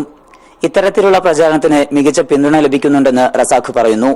കേരളത്തിലെ 20 മണ്ഡലങ്ങളിൽ മത്സരിക്കുന്ന ഇടതുപക്ഷ ജനാധിപത്യ മുന്നണിയുടെ സ്ഥാനാർത്ഥികളുടെ സോഷ്യൽ മീഡിയ പ്രചരണത്തിന്റെ ഭാഗമായിട്ടാണ് സ്ഥാനാർത്ഥികളുടെ ചിത്രങ്ങൾ വരച്ചുകൊണ്ടിരിക്കുന്നത്. ആദ്യഘട്ടത്തിൽ 20 സ്ഥാനാർത്ഥികളുടെയും ചിത്രങ്ങൾ വരച്ചിരുന്നു. അതിന്റെ തുടർച്ച എന്നുള്ളതിൽ പര്യടനത്തിന്റെ ഉൾപ്പെടെയുള്ള സ്കെച്ചുകൾ വരച്ചുകൊണ്ടിരിക്കുകയാണ്. 50-ൽ പരം ചിത്രങ്ങൾ വരച്ചിട്ടുണ്ട്. Colour pencil, Indian ink, water colour, oil paste തുടങ്ങിയവ ഉപയോഗിച്ചാണ് രചനകൾ. രാഷ്ട്രീയ നേതാക്കൾ, സാംസ്കാരിക നായകർ, കായിക പ്രതിഭകൾ, ലോക രാഷ്ട്രത്തലവന്മാർ തുടങ്ങിയവരുടെ ചിത്രങ്ങൾ രചിച്ച റസാഖ് ദേശീയ തലത്തിലും ശ്രദ്ധേയനാണ്. റസാഖിന്റെ ചിത്രരചനയ്ക്ക് ഇന്ത്യ ബുക്കിന്റെ 4 ദേശീയ റെക്കോർഡ്, യൂണിവേഴ്സൽ ഫോറത്തിന്റെ റെക്കോർഡ് തുടങ്ങി നിരവധി അംഗീകാരങ്ങൾ ലഭിച്ചിട്ടുണ്ട്. News bureau, Idukki. തെരഞ്ഞെടുപ്പ് കാലത്ത് ജനങ്ങളിലൊക്കെ എത്താൻ വിവിധ രാഷ്ട്രീയ പാർട്ടികൾക്കായി പാരഡി ഒരുക്കുകയാണ് കൊച്ചിയിൽ. മലയാളം, തമിഴ് തുടങ്ങി വിവിധ ഭാഷകളിലായി ഒരുക്കുന്ന പാരഡി ഗാനങ്ങൾക്ക് ആവശ്യക്കാരും ഏറെയാണ്. കൊച്ചിയിൽ നിന്നും വിഷ്ണു പ്രസാദ് തയ്യാറാക്കിയ റിപ്പോർട്ടിലേക്ക്.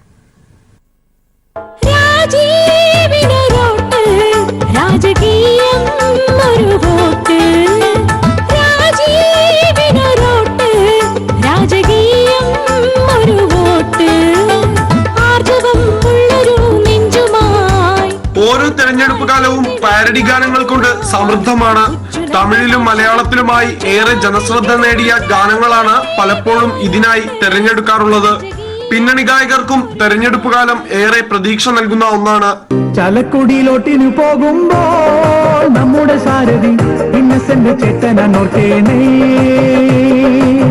നർമ്മത്തിൻ മർമ്മമറിയുന്ന LDF സാരഥി ഇന്നസെന്റ് ചേട്ടനെ കാക്കേണേ.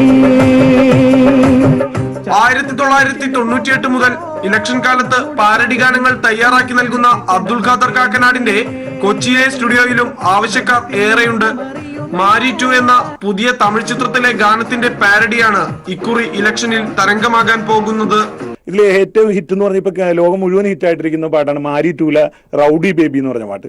അപ്പൊ ആ പാട്ട് നമ്മൾ ചെയ്തിരിക്കുന്നതെന്ന് പറഞ്ഞാൽ LDFനും UDFനും ഒരുപോലെ ഉപയോഗിക്കാൻ പാകത്തിനുള്ള അങ്ങനെ ഒരു കൗതുകത്തിലാണ് ചെയ്തിരിക്കുന്നത്. ഒരു കാലി സോഡായും വെറും കപ്പക്കിഴങ്ങും ഇന്ന് കഴിച്ചിടുവാൻ ഗതിയില്ലാതായി. ഈ മോദി ഭരണം ഇനി മാറി വരണം, ആ ദുർഗതി മാറ്റാൻ ടൈമായി.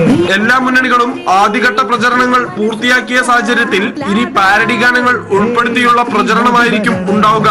ആദ്യകാലങ്ങളിൽ ഉച്ചഭാഷിണി മാത്രമായിരുന്നു ഗാനങ്ങൾ ജനങ്ങളിലേക്ക് എത്തിക്കാൻ മാർഗമെങ്കിൽ ഇന്ന് സോഷ്യൽ മീഡിയയും ഇതിനായി ഉപയോഗിക്കുന്നു. News bureau, Kochi. കോട്ടയം പിടിക്കാനുള്ള പ്രധാന പോരാട്ടം LDFും UDFും തമ്മിൽ. പ്രചാരണത്തിൽ ബഹുദൂരം പിന്നിട്ട LDF കോൺഗ്രസ് കേരള കോൺഗ്രസ് തർക്കങ്ങളിൽ ഇഴഞ്ഞ് UDF രണ്ടാം ഘട്ട പ്രചരണത്തിൽ. പ്രചാരണ വിഷയങ്ങൾക്ക് മൂർച്ച കൂട്ടിയ മുന്നണികൾ. ഇന്ദിരാ തരംഗത്തിൽ ഇടതിനൊപ്പം നിന്ന ചരിത്രമുണ്ട് കോട്ടയത്തിന്. 16 തിരഞ്ഞെടുപ്പുകളിൽ 6 തവണ അട്ടിമറിയോടെ ഇടതു മനസ്സിലേക്ക് ചേക്കേറിയ കോട്ടയത്ത് മുൻ MLA VN വാസവനാണ് LDF സ്ഥാനാർത്ഥി. CPIM ജില്ലാ സെക്രട്ടറി, സാംസ്കാരിക പ്രവർത്തകൻ, ജീവകാരുണ്യ മേഖലയിലെ ഇടപെടൽ, ഈ ഘടകങ്ങൾ തുണയ്ക്കുമെന്നാണ് LDF പ്രതീക്ഷ. സംസ്ഥാന സർക്കാരിന്റെ നേട്ടങ്ങളും കാലാവധി തീരും മുമ്പേ ജനങ്ങളെ കൈയൊഴിഞ്ഞ് രാജ്യസഭയിലേക്ക് ചേക്കേറിയ ജോസ് കെ മാണിക്കെതിരെയുള്ള ജനവികാരവും റബ്ബർ കാർഷിക വിലയിടിവുമൊക്കെയാണ് പ്രചരണ രംഗത്തെ പ്രധാന ചർച്ച. ഓരോ ഘട്ടം കഴിയുമ്പോഴും കൂടുതൽ ആവേശകരവും കൂടുതൽ വിജയപ്രതീക്ഷയും സാധ്യതകളും വന്നുകൊണ്ടിരിക്കുകയാണ്. കേരള കോൺഗ്രസ് നേതാവും ഏറ്റുമാനൂർ മുൻ MLAയുമായ തോമസ് ചാഴിക്കാടനാണ് UDF സ്ഥാനാർത്ഥി. പാർട്ടിയിലെ സീറ്റ് തർക്കവും താഴെത്തട്ടിലുള്ള കോൺഗ്രസ് കേരള കോൺഗ്രസ് പ്രവർത്തകർ തമ്മിലുള്ള പോരുമൊക്കെ പ്രതികൂലമാകുമോ എന്ന ആശങ്ക UDFനുണ്ട്. ജോസ് കെ മാണിയുടെ വികസന നേട്ടങ്ങളാണ് പ്രചാരണ രംഗത്തെ UDF തുറുപ്പുചീട്ട്. മണ്ഡലത്തിൽ രണ്ടാം ഘട്ട പ്രചാരണത്തിലാണ് ചാഴികാടൻ. വികസന നേട്ടങ്ങളുടെ അടിത്തറയിൽ നിന്നുകൊണ്ടാണ് ഞാൻ മുമ്പോട്ട് പോകുന്നത്. NDA സ്ഥാനാർത്ഥിയായ PC തോമസ് കേന്ദ്ര സർക്കാരിന്റെ നേട്ടങ്ങളാണ് പ്രചാരണമാക്കുന്നത്. പക്ഷേ റബ്ബർ വിലയിടിവ് അടക്കമുള്ള കാർഷിക പ്രശ്നങ്ങളിൽ കേന്ദ്ര സർക്കാരിനോടുള്ള എതിർപ്പ് NDAക്ക് പ്രതികൂലമാണ്. TP Prashanth, news bureau, Kottayam. Kasaragod Lok Sabha മണ്ഡലത്തിൽ ഭൂരിപക്ഷം വർദ്ധിപ്പിച്ച് LDF ചരിത്ര വിജയം നേടുമെന്ന് സ്ഥാനാർത്ഥി KP സതീഷ് ചന്ദ്രൻ. വോട്ട് എണ്ണിക്കഴിയുമ്പോൾ തന്റെ ഭൂരിപക്ഷം അറിയാമെന്ന UDF സ്ഥാനാർത്ഥി രാജ്മോഹൻ ഉണ്ണിത്താൻ. മത്സരം LDFും NDAയും തമ്മിലെന്ന് BJP സ്ഥാനാർത്ഥി രവീശ തന്ത്രി കുണ്ടാർ. കാസർഗോഡ് പ്രസ് ക്ലബ്ബിൽ സ്ഥാനാർത്ഥികളുമായുള്ള മുഖാമുഖത്തിൽ സംസാരിക്കുകയായിരുന്നു മൂന്നുപേരും. കാസർഗോഡ് ലോക്സഭാ മണ്ഡലത്തിൽ മൂന്നാം വട്ടം പര്യടനം പൂർത്തിയാക്കുന്ന KP സതീഷ് ചന്ദ്രന് തന്റെ വിജയത്തെക്കുറിച്ച് ഒരു ആശങ്കയുമില്ല. മാത്രമല്ല തികഞ്ഞ ആത്മവിശ്വാസവും. ഭൂരിപക്ഷം വർദ്ധിപ്പിച്ച് LDF ചരിത്ര വിജയം കാസർഗോഡ് ആവർത്തിക്കും. കാസർഗോഡ് പ്രസ് ക്ലബ്ബിൽ മീറ്റ് ദി കാൻഡിഡേറ്റ് പ്രോഗ്രാമിൽ സതീഷ് ചന്ദ്രൻ പറഞ്ഞു. LDFന് പുറത്തുള്ള വോട്ടുകൾ LDF സ്ഥാനാർത്ഥിയിൽ കിട്ടുന്ന തെരഞ്ഞെടുപ്പായി ഈ തെരഞ്ഞെടുപ്പ് മാറും. വൻ ഭൂരിപക്ഷത്തിനും ഇടതുപക്ഷ കാസർഗോഡ് വിജയം നേടുമെന്ന കാര്യത്തിൽ യാതൊരു സംശയമില്ല. എന്നാൽ താൻ വിജയിക്കുമെന്നും ഭൂരിപക്ഷം വോട്ടെണ്ണി കഴിഞ്ഞ് അറിയാമെന്നും UDF സ്ഥാനാർത്ഥി രാജ്മോഹൻ ഉണ്ണിത്താൻ പ്രതികരിച്ചു. അടിയൊഴുക്കുകൾ ഉണ്ടാകുമെന്നാണ് രാജ്മോഹൻ ഉണ്ണിത്താന്റെ പ്രതീക്ഷ. രാജ്മോഹൻ ഉണ്ണിത്താൻ എത്ര വോട്ടിന് ജയിക്കണമെന്ന് തീരുമാനിക്കുന്ന ജനങ്ങളാണ്. എണ്ണിക്കഴിഞ്ഞിട്ട് എന്നോട് ചോദിച്ചാൽ മതി എത്ര വോട്ടിന് ജയിക്കുമെന്ന്. കാരണം ഇത്തവണയുള്ള അടിയൊഴുക്ക് ശക്തമാണ്. എന്നാൽ UDF മൂന്നാം സ്ഥാനത്തേക്ക് പിന്തള്ളപ്പെടുമെന്നും മത്സരം LDFും NDAയും തമ്മിലാണെന്ന് NDA സ്ഥാനാർത്ഥി രവീശ തന്ത്രി കുണ്ടാർ പറഞ്ഞു. ഞങ്ങള് ട്രയാങ്കുലർ ഫൈറ്റ് എന്ന് പ്രതിപാദിക്കുന്നില്ല. ഇവിടുത്തെ ഒരു ഭൂമിശാസ്ത്രം അറിയാത്ത കാൻഡിഡേറ്റ് UDFിലുള്ളത്. അപ്പൊ അതിനെ കൊണ്ട് ഇന്ന് നേരെ ഫൈറ്റ് ഉള്ളത് LDFും NDAയും ആയിട്ട്. രാഷ്ട്രീയത്തിൽ ആർക്കും സ്വപ്നങ്ങൾ കാണാമെന്നും കാസർകോട്ട് പ്രധാന മത്സരം LDFും UDFും തമ്മിലാണെന്ന് KP സതീഷ് ചന്ദ്രൻ ചൂണ്ടിക്കാട്ടി. 3 സ്ഥാനാർത്ഥികളും മണ്ഡലത്തിൽ പ്രചാരണ രംഗത്ത് സജീവമാണ്. UDF സ്ഥാനാർത്ഥി രാജ്മോഹൻ ഉണ്ണിത്താന്റെ കേന്ദ്ര തെരഞ്ഞെടുപ്പ് കമ്മിറ്റി ഓഫീസ് മുൻ KPCC president VM Sudheeran Kasaragod നായന്മാർമൂലയിൽ ഉദ്ഘാടനം ചെയ്തു. LDF തെരഞ്ഞെടുപ്പ് കമ്മിറ്റി ഓഫീസ് 2 ആഴ്ച മുമ്പ് തന്നെ കാഞ്ഞങ്ങാട്ട് പ്രവർത്തനം ആരംഭിച്ചിരുന്നു. UDF BJP സ്ഥാനാർത്ഥികൾ മണ്ഡലത്തിൽ വിവിധ കേന്ദ്രങ്ങളിൽ വോട്ടർമാരെ നേരിൽ കണ്ട് അഭ്യർത്ഥന നടത്തുന്നു. കാസർഗോഡ് നിയമസഭാ മണ്ഡലത്തിൽ LDF സ്ഥാനാർത്ഥി KP സതീഷ് ചന്ദ്രന് 3ാം-വട്ട പ്രചാരണത്തിന്റെ ഭാഗമായി വൻ വരവേൽപ്പാണ് ലഭിച്ചത്. UDF സ്ഥാനാർത്ഥി രാജ്മോഹൻ ഉണ്ണിത്താനും NDA സ്ഥാനാർത്ഥി രവി സതന്ത്രി കുണ്ടാറും 1ാം-വട്ട പര്യടനം മണ്ഡലത്തിൽ പൂർത്തിയാക്കുമ്പോഴേക്കും LDF സ്ഥാനാർത്ഥി KP സതീഷ് ചന്ദ്രൻ 3ാം-വട്ട പര്യടനവും പൂർത്തിയാക്കുകയാണ്. ക്യാമറാമാൻ ഷൈജു ബിലാത്രയ്ക്കൊപ്പം സണ്ണി ജോസഫ്. തെരഞ്ഞെടുപ്പ് മുന്നിൽ കണ്ട് ബഹിരാകാശ ശാസ്ത്ര നേട്ടത്തെ രാഷ്ട്രീയ നേട്ടമാക്കി മാറ്റാൻ പ്രധാനമന്ത്രിയുടെ അഭിസംബോധന നാടകം. മിഷൻ ശക്തി എന്ന ഉപഗ്രഹവേദ മിസൈൽ പരീക്ഷണം വിജയം എന്ന് മോദി. നേട്ടം കൈവരിക്കുന്ന 4ാമത്തെ രാജ്യമായി ഇന്ത്യ മാറിയെന്നും മോദി.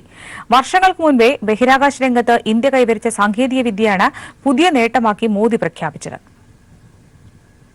11:30 രാജ്യത്തെ അഭിസംബോധന ചെയ്യുമെന്ന ട്വീറ്റ് നരേന്ദ്രമോദി നടത്തിയത്. 12 മണിക്കുള്ളിൽ നടത്തുമെന്നറിയിച്ച പ്രസംഗം 25 മിനിറ്റോളം വൈകി. ബഹിരാകാശ രംഗത്ത് വൻ നേട്ടമെന്ന അവകാശവാദത്തോടെ ആരംഭിച്ച പ്രസംഗത്തിൽ സാറ്റലൈറ്റ് വേദ മിസൈൽ ഇന്ത്യ പരീക്ഷിച്ചുവെന്ന് മോദി വ്യക്തമാക്കി. മിഷൻ ശക്തി എന്ന് പേരിട്ട പരീക്ഷണത്തിൽ സാറ്റലൈറ്റ് വേദ മിസൈലായ ASAT 300 കിലോമീറ്റർ ഉയരത്തിൽ ലോ എർത്ത് ഓർബിറ്റിൽ പ്രവർത്തനത്തിലിരുന്ന ഉപഗ്രഹത്തെ 3 മിനിറ്റ് കൊണ്ട് തകർത്തു. 300 किलोमीटर दूर LEO लो अर्थ ऑर्बिट में एक लाइव सैटेलाइट को मार गिराया है. सिर्फ 3 मिनट में सफलतापूर्वक यह ऑपरेशन पूरा किया गया है. मिशन शक्ति यह अत्यंत कठिन ऑपरेशन था. ജനുവരി 24 ഇന്ത്യ തന്നെ വിക്ഷേപിച്ച മൈക്രോസാറ്റ് 6 എന്ന ഉപഗ്രഹത്തെയാണ് മിസൈൽ തകർത്തത്. എന്നാൽ ഇന്ത്യ 2012 തന്നെ ആർജിച്ചെടുത്ത സംവിധാനമാണ് മോദി പുതിയതായി അവതരിപ്പിച്ചിരിക്കുന്നത്. DRDOയുടെ തലവൻ 2012 തന്നെ ഉപഗ്രഹഭേദ മിസൈൽ പരീക്ഷണം നടത്താൻ രാജ്യം തയ്യാറാണെന്ന് വ്യക്തമാക്കി ഇന്ത്യൻ എക്സ്പ്രസ് ദിനപത്രത്തിന് നൽകിയ അഭിമുഖം പുറത്തുവന്നു. എന്നാൽ ഉപഗ്രഹങ്ങൾ ആയുധമായി ഒരു രാജ്യവും ഉപയോഗിച്ചിട്ടില്ലാത്തതിനാൽ തന്നെ അന്ന് പരീക്ഷണത്തിന് അനുമതി നൽകിയില്ല. രാജ്യം തെരഞ്ഞെടുപ്പ് പ്രചാരണത്തിൽ നിൽക്കുന്ന സമയത്ത് ഇത്തരമൊരു പരീക്ഷണം നടത്തി അത് സ്വയം അവതരിപ്പിച്ച് രാഷ്ട്രീയ നേട്ടമുണ്ടാക്കാനാണ് മോദി ശ്രമിച്ചിരിക്കുന്നതെന്ന ആരോപണം ശക്തമാകുന്നു. സാധാരണയായി ഇത്തരം പരീക്ഷണങ്ങൾ DRDO നേരിട്ട് വാർത്താക്കുറിപ്പിലൂടെ അറിയിക്കുകയാണ് പതിവ്. മോദി പതിവ് തെറ്റിച്ച് സ്വയം നേരിട്ടെത്തി പരീക്ഷണത്തെക്കുറിച്ചുള്ള അറിയിപ്പ് രാഷ്ട്രീയ പ്രസംഗമാക്കിയും മാറ്റി. News bureau, Delhi. Shakti missile വിജയകരമായി പരീക്ഷിച്ചുവെന്ന പ്രധാനമന്ത്രി നരേന്ദ്രമോദിയുടെ പ്രഖ്യാപനം തെരഞ്ഞെടുപ്പ് ചട്ട ലംഘനമാണെന്ന് പ്രതിപക്ഷ പാർട്ടികൾ. വിഷയം ചൂണ്ടിക്കാട്ടി CPM general secretary Sitaram Yechury തെരഞ്ഞെടുപ്പ് കമ്മീഷന് കത്തയച്ചു. കമ്മീഷന് പരാതി നൽകുമെന്ന് മമതാ ബാനർജിയും പ്രതികരിച്ചു. കമ്മീഷന് പരാതി നൽകണമോ എന്ന് നിയമവൃത്തങ്ങളുമായി ചർച്ച ചെയ്ത് തീരുമാനിക്കുമെന്ന് കോൺഗ്രസും വ്യക്തമാക്കി. തെരഞ്ഞെടുപ്പ് പെരുമാറ്റച്ചട്ടം നിലവിൽ വന്നതിനു ശേഷം സർക്കാരിന്റെ നേട്ടമായി ശക്തി മിസൈൽ പരീക്ഷണം ഉയർത്തിക്കാട്ടിയ പ്രധാനമന്ത്രി നരേന്ദ്രമോദിക്കെതിരെ പ്രതിപക്ഷ പാർട്ടികൾ ഒന്നടങ്കം രംഗത്ത് വന്നിരിക്കുകയാണ്. സാധാരണഗതിയിൽ രാഷ്ട്രത്തിന്റെ ശാസ്ത്ര പുരോഗതികൾ പ്രഖ്യാപിക്കാറുള്ളത് ഡിഫൻസ് റിസർച്ച് ആൻഡ് ഡെവലപ്മെന്റ് ഓർഗനൈസേഷനാണ്. എന്നാൽ എന്തടിസ്ഥാനത്തിലാണ് പ്രധാനമന്ത്രി നരേന്ദ്രമോദി ഇത്തരമൊരു പ്രഖ്യാപനം നടത്തിയതെന്ന് CPM general secretary Sitaram Yechury ചോദിച്ചു.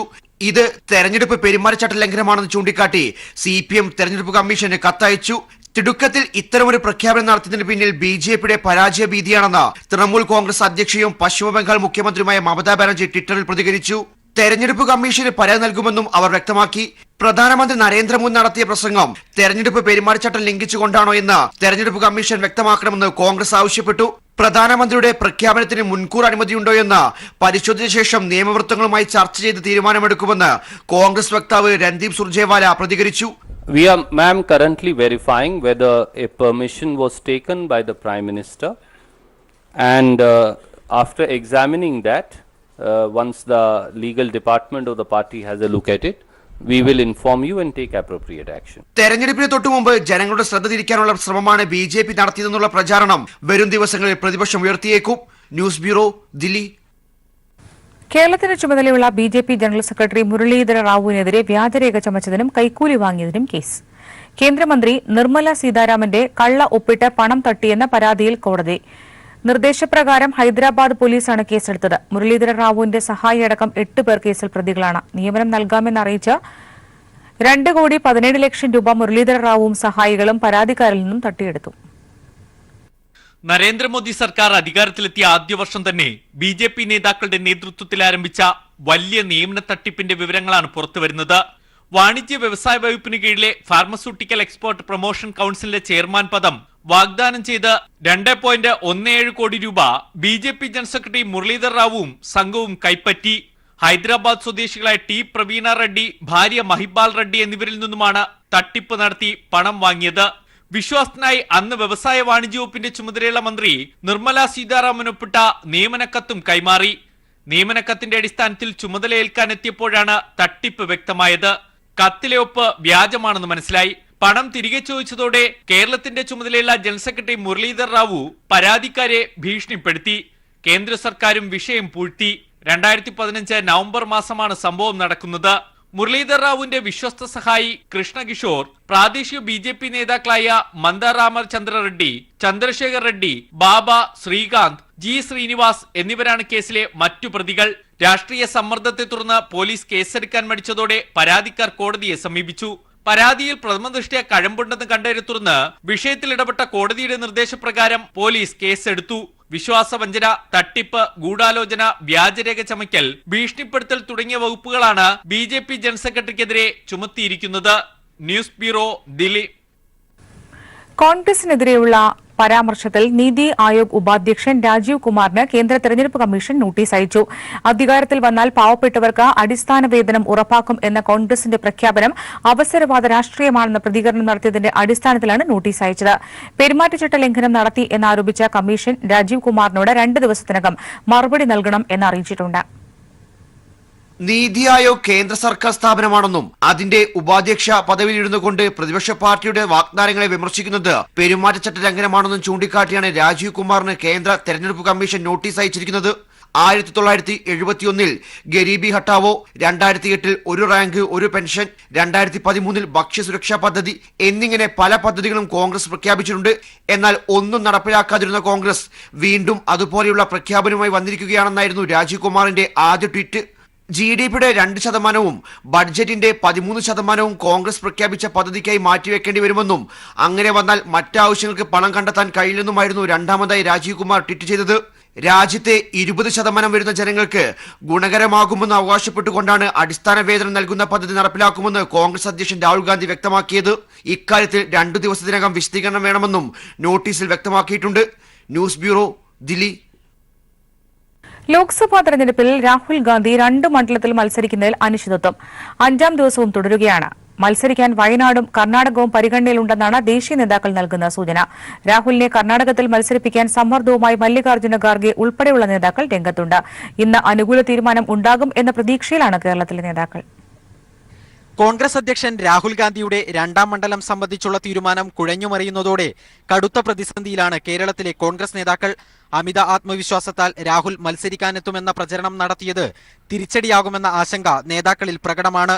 എന്നാൽ പ്രഖ്യാപനം നീളുന്നതിൽ ആശങ്ക അറിയിക്കുകയും നാമനിർദ്ദേശ പത്രിക സമർപ്പണത്തിനുള്ള സമയം ആരംഭിക്കുകയും ചെയ്തതിനാൽ തീരുമാനം ഇന്നുണ്ടാകുമെന്നാണ് നേതാക്കളുടെ പ്രതീക്ഷ. പക്ഷേ 2ാം മണ്ഡലത്തിൽ മത്സരിക്കണമോ എങ്കിൽ എവിടെ എന്നും രാഹുൽ തീരുമാനിക്കാനിരിക്കുന്നതേയുള്ളൂ. മത്സരിക്കാൻ തീരുമാനിച്ചാലാണ് വയനാടിന്റെ കാര്യം പരിഗണിക്കുക. വയനാടിനെ കൂടാതെ പാർട്ടിയുടെ സിറ്റിംഗ് സീറ്റായ കർണാടകത്തിലെ റായ്ചൂരും ചിക്കോടിയും പരിഗണനയിലുണ്ട്. BJP ശക്തി കേന്ദ്രമായ വടക്കൻ കർണാടകയിലെ ഈ മണ്ഡലങ്ങളിൽ മത്സരിച്ചാൽ സംസ്ഥാനത്താകെ ഗുണം ചെയ്യുമെന്ന് മല്ലികാർജ്ജുന ഖാർഗെ ഉൾപ്പെടെയുള്ളവർ ചൂണ്ടിക്കാട്ടുന്നു. കർണാടക നേതൃത്വത്തിന്റെ ഈ സമ്മർദ്ദവും കേരളത്തിലെ കോൺഗ്രസിനെ ആശങ്കയിലാക്കുന്നു. അതേസമയം വടകരയിലെ പ്രഖ്യാപനം വൈകുന്നത് സാങ്കേതികം മാത്രമാണെന്നും മുരളീധരന്റെ സ്ഥാനാർത്ഥിത്വം ഉടൻ പ്രഖ്യാപിക്കുമെന്നുമാണ് നേതൃത്വത്തിന്റെ വിശദീകരണം. News bureau, Delhi.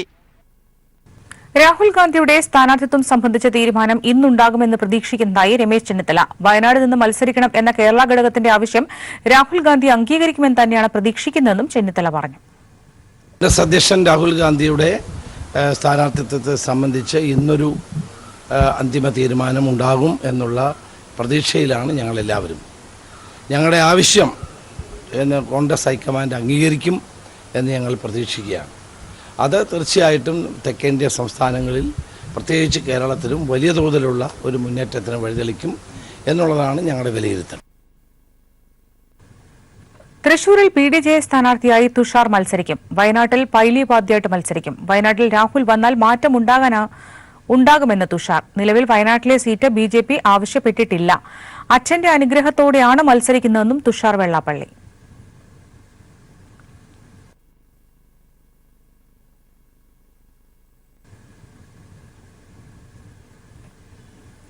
മുൻ നേപ്പാൾ പ്രധാനമന്ത്രിയും നേപ്പാൾ കമ്മ്യൂണിസ്റ്റ് പാർട്ടി ചെയർമാനുമായിരുന്ന ഝാലാനാഥ് ഖനാൽ കൈരളി TV സന്ദർശിച്ചു. ലോക്സഭാ തെരഞ്ഞെടുപ്പിൽ ഇടതുപക്ഷം മികച്ച വിജയം കരസ്ഥമാക്കുമെന്ന് പ്രതീക്ഷിക്കുന്നതായി നേപ്പാൾ മുൻ പ്രധാനമന്ത്രി പറഞ്ഞു. കൈരളി ചാനലിന്റെ പ്രവർത്തനങ്ങൾ MD ജോൺ ബ്രിട്ടാസിൽ നിന്നും ചോദിച്ചറിഞ്ഞ അദ്ദേഹം ചാനലിന് വിജയാശംസകൾ നേർന്നാണ് മടങ്ങിയത്. വരുന്ന ലോക്സഭാ തെരഞ്ഞെടുപ്പിൽ ഇടതുപക്ഷം മികച്ച വിജയം നേടുമെന്ന് പ്രതീക്ഷിക്കുന്നതായി മുൻ നേപ്പാൾ പ്രധാനമന്ത്രിയും നേപ്പാൾ കമ്മ്യൂണിസ്റ്റ് പാർട്ടി ചെയർമാനുമായ ഝാലനാഥ് ഖനാൽ പറഞ്ഞു. കൈരളി ചാനൽ ആസ്ഥാനം സന്ദർശിച്ച ഝാലനാഥ് ഖനാലിനെ ചാനൽ MD ജോൺ ബ്രിട്ടാസും CPIM കേന്ദ്ര കമ്മിറ്റി അംഗം A വിജയരാഘവനും ചേർന്ന് ഉപഹാരം നൽകി സ്വീകരിച്ചു.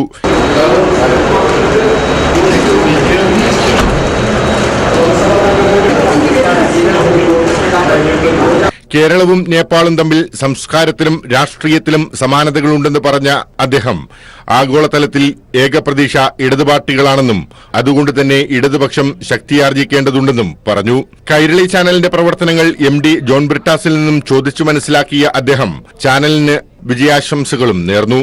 നേപ്പാൾ കമ്മ്യൂണിസ്റ്റ് പാർട്ടി കേന്ദ്ര കമ്മിറ്റി അംഗം ദേവിപ്രസാദ് ഗ്യാവാലി, യുവശാസ്ത്രജ്ഞൻ രാംചന്ദ് ഖണ്ഡാൽ എന്നിവരും അദ്ദേഹത്തിനോടൊപ്പം ഉണ്ടായിരുന്നു.